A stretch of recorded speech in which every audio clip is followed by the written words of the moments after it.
अवतल दर्पण द्वारा यूवीएफ में संबंध। अवतल दर्पण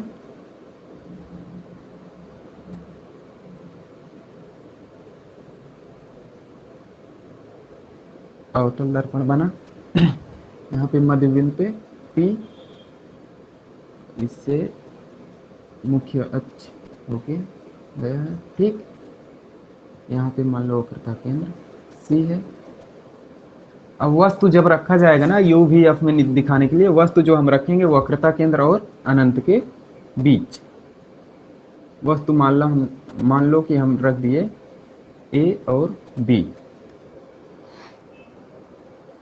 ये सब लिखना पड़ेगा इसके बारे में, अभी बता रहे हैं, सब बनाते हुए बता रहे हैं। देखो, एक हमारे पास दर्पण है, अवतल दर्पण M1 और M2 का, जिसकी ध्रुव P है तथा वक्रता केंद्र C है। अनंत और वक्रता केंद्र के बीच एक वस्तु रखा गया जो AB है। अब B से निकलने वाली किरण मुख्य अक्ष के समांतर निकली और परावर्तन के पश्चात मुख्य फोकस से ही होकर जाएगी। ठीक, परावर्तन के पश्चात मुख्य फोकस से होकर आई। अब दूसरी किरण निकलेगी वक्रता केंद्र से, वक्रता केंद्र से दर्पण से टकराएगी और फिर उसी माध्यम में वापस लौट जाएगा। ठीक, अब देखो, जहां पे परावर्तित किरणें दोनों आपस में काट रही हैं, एक ये यहाँ पे काट रही हैं, तो मुख्य अक्ष से परावर्तित किरण तक ये क्या हो जाएगा, हमारा प्रतिबिंब हो जाएगा। ये B डैश हो गया, ये A डैश हो गया और ये F हो गया। अब ये जहां पे काट रहा हमारा आपतन बिंदु, जिस बिंदु से आपतित होकर परावर्तित होती है उसी को तो आपतन बिंदु कहते हैं। आपतन बिंदु को मान लें D, और D से एक लंब डाल दें मुख्य अक्ष पर N, मुख्य अक्ष डाल दिया N। ठीक, अब लिखना है इसके बारे में कि M1 और M2 दर्पण M1 M2 जिसका ध्रुव P है तथा इसका वक्रता केंद्र C है, और ये P से U दूरी पर एक वस्तु रखा है। ठीक, जिसे हम AB कहेंगे। फिर आपतन बिंदु जिसका D है और D से एक अभिलंब N डाला, और प्रतिबिंब इसका A डैश B डैश है, और A dash B dash A dash से P तक की दूरी क्या है, V है। A डैश से P तक की दूरी V है, और मुख्य फोकस से P तक की दूरी स्मॉल f है। ठीक, और वक्रता त्रिज्या इसमें क्या है, कैपिटल R, यहां से ध्रुव तक, C से P तक। ठीक, इतना लिखने के बाद ये सब लिखना पड़ेगा कि M1 M2 एक अवतल दर्पण है जिसका ध्रुव P है, जिसकी वक्रता केंद्र C है तथा वक्रता केंद्र और अनंत के बीच एक वस्तु AB रखा है। P से A तक की दूरी U है, P से C तक की दूरी कैपिटल R है, P से प्रतिबिंब A dash B dash, P से A डैश की दूरी V है, और P से F तक की दूरी स्मॉल f है। ठीक, दिख रहा है ना, चमक तो नहीं रहा ज्यादा। ठीक है, अब देखो, अब हम इसमें निकालेंगे UVF में संबंध। इतना लिखने के बाद हम देख रहे हैं कि त्रिभुज ACB में, त्रिभुज ACB और त्रिभुज, ये छोटा वाला त्रिभुज A dash CB, A dash CB dash, ये समझ में आ रहा है ना। अब देखो, यहां पर भी 90 अंश का कोण बन रहा है, यहां पर भी बन रहा है, ये दोनों कोण आपस में बराबर ही होते हैं, तो तीसरा कोण भी आपस में बराबर होगा, और इस तरह से आपस में भुजाएं भी अनुपाती होंगे। देखो, जैसे हम क्या लिखेंगे, A और B, AB बटे A डैश B डैश। ठीक, AB ये बड़े वाले त्रिभुज का हो गया पहले वाले, और दूसरे वाले त्रिभुज का लंब क्या है, A डैश B डैश। हमने क्या किया, AB बटे A डैश B डैश बराबर, इसका आधार क्या है, AC बटे CA डैश, CA डैश। ये हम मान लेंगे पहला समीकरण। अब दूसरा त्रिभुज लेते हैं D N F. D N F, त्रिभुज डी एन एफ और त्रिभुज A dash F B dash, A dash F B dash. अब इसमें भी वही करेंगे, ये लंब है हमारा कितना है डी एन बटे इसका लंब A dash B dash equal to क्या हो जाएगा, आधार एफ एन बटे ए डैश एफ, ये इक्वेशन 2। ठीक, अब यहां देखेंगे हमारा डी एन किसके बराबर है, ए बी के वस्तु के बराबर। देखो जब मुख्य अक्ष और ये किरण बी और डी जो किरण निकली है, ये दोनों आपस में जब समांतर हैं तो इनके बीच की दूरी समान ही होगा, ए बी बराबर डी एन। तो डी एन की जगह हम क्या लिख सकते हैं, ए बी, डी एन बराबर ए बी। ठीक, अब दूसरा एफ एन बराबर किसके हो सकता है, पी एफ के। कैसे, ये लगभग होगा, लगभग कैसे, देखो जब हमारा ये एन पॉइंट और पी पॉइंट के एकदम करीब है, इसलिए हम लगभग मान लेते हैं यह पॉइंट पी पर ही है। ठीक है, एन पॉइंट हम मान लेते हैं कि पी पर है, तो क्या हो जाएगा, F N equal to P F. ठीक है, अब देखते हैं, अब ये वैल्यू हम समीकरण दूसरे में रख देंगे, तो डी एन की जगह क्या हो जाएगा, ए बी बटा A dash B dash equal to F N की जगह क्या लिखेंगे, P F upon A dash F. ये समीकरण तीसरा। अब समीकरण 1 और 3 में देखते हैं, समीकरण 1, समीकरण 1 और समीकरण 3।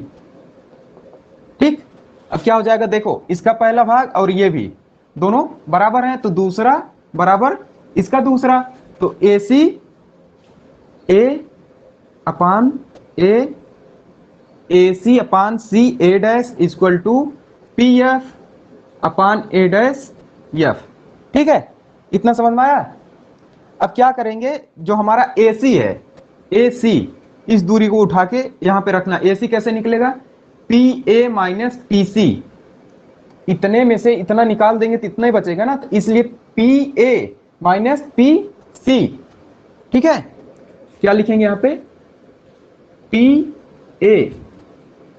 ए माइनस पी सी बराबर क्या मिल जाएगा हमको, बराबर ए सी मिल जाएगा। हम ए सी को ही क्या लिखे हैं, P A minus P C upon C A dash, ये हमको चाहिए, तो क्या करेंगे, P C minus P A dash, P C minus P A dash बराबर पी एफ तो सीधे दिख रहा है, तो P F upon A dash F निकालना है, तो क्या करेंगे, P A dash minus P F, P A dash minus P F. अब क्या करेंगे हम, अब सभी की दूरियां हमको पता है, पी ए कितना है, यू है। अब देखो जिस तरह से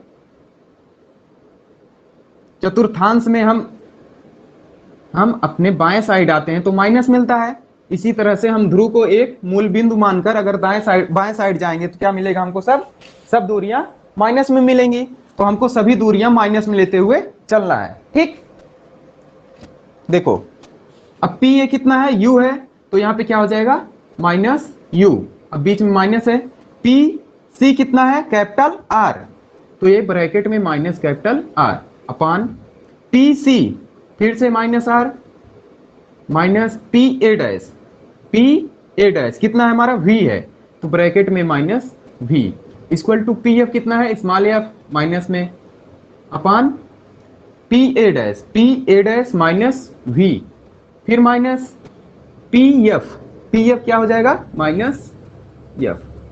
ठीक, अब सभी दूरियों को पहले इसको सही क्रम में लिख लें, minus you plus capital R, अब कैपिटल आर बराबर हम कल ही बताए थे क्या होता है 2f, कैपिटल आर बराबर 2f, तो यहाँ पे क्या हो जाएगा 2f upon minus 2f plus v equal to minus F upon minus v plus F, ठीक, प्लस एफ। अब इसी को हम सॉल्व करेंगे, minus v plus F minus u plus 2f into तिरछा तिरछा क्या करेंगे हम गुणा करा देंगे, इसका इससे into minus v plus F equal to minus F bracket में माइनस 2f प्लस v, ठीक, समझ रहे हो ना, माइनस 2f प्लस v, ये मैंने उसके साथ रख दिया गुणा करने के लिए। अब गुणा करेंगे तो क्या मिलेगा, थोड़ा यहां से देखते हैं, ठीक, माइनस u का v के साथ गुणा करेंगे तो u v, अब माइनस u का गुणा प्लस f के साथ करेंगे तो क्या हो जाएगा माइनस u गुणे माइनस प्लस f, तो माइनस u f, ठीक, अब प्लस 2f का गुणा माइनस v से करेंगे 2f v, वो भी माइनस में, अब फिर प्लस 2f का गुणा f से करेंगे तो क्या हो जाएगा प्लस 2f का स्क्वायर इक्वल टू, अब f का गुणा हमको कैसे करना है माइनस 2f से, तो ये माइनस 2f का स्क्वायर, ठीक, देखो ये माइनस है ये भी माइनस है तो क्या हो जाएगा प्लस, माइनस एफ का गुणा माइनस 2f से करना है तो 2f स्क्वायर, फिर माइनस एफ का गुणा हमें प्लस u से करना है तो प्लस सॉरी माइनस एफ का गुणा v से करेंगे तो क्या हो जाएगा F v minus F v। अब इसको देखो इधर ये पॉजिटिव है ये भी पॉजिटिव है तो दोनों कट जाएंगे, 2fv और माइनस एफ v, एक एफ v कट जाएगा तो क्या बचा uv minus uf minus F v equal to 0, ठीक है। अब uv equal to uf plus F v, अब सभी में हम क्या करेंगे uvf से डिवाइड करा देंगे, uvf से जब डिवाइड कराएंगे तो यहाँ क्या बचेगा 1 upon F equal to 1 upon v plus 1 upon u, यही निकालना था, ठीक है। फिर से एक बार रिवीजन कर देते हैं, देखो डायग्राम समझ में आ गया था, 2 बार बताया था। अब देखो यहाँ क्या करेंगे, हमने पहले 2 त्रिभुज लिया, कौन सा ए बी सी और A dash B dash C, इन दोनों त्रिभुज में A B upon A dash B dash equal to A C upon C A dash, पहला इक्वेशन ले लिए। अब दूसरा देखते हैं त्रिभुज डी एन एफ और A dash F B dash, ये छोटा त्रिभुज और ये बड़ा त्रिभुज, इसमें भी लंब बटे इस त्रिभुज का लंब बटे इस त्रिभुज का लंब, डी एन बटे A dash B dash equal to आधार एफ एन बटे ए डैश एफ, ये दूसरा क्वेश्चन हो गया। हमको पता है D N equal to A B, ये और ये दोनों आपस में बराबर है इसलिए D N equal to A B, F N equal to P N, F N, अब एन जो है पॉइंट हमारे पी के एकदम करीब है तो उसको हम लगभग मान लेते हैं कि पी पर ही है, इसलिए F N equal to P F, ये लगभग हो गया। अब दूसरे क्वेश्चन में ये दोनों वैल्यू उठा के रख देंगे तो ए बी बटे A dash B dash equal to F P F upon A dash F, तो समीकरण 1 और 3 से ये पार्ट और ये पार्ट दोनों आपस में बराबर हैं तो दूसरा पार्ट भी आपस में बराबर होगा, तो A C upon C A dash equal to P F upon A dash F, P F upon A dash F, ठीक है। अब देखो ए सी ये दूरी हमको चाहिए तो P A minus P C, पूरे में से इतना काट के निकाल दें तो हमको ए सी मिल जाएगा, तो वही लिखें P A minus P C upon C A dash P C minus P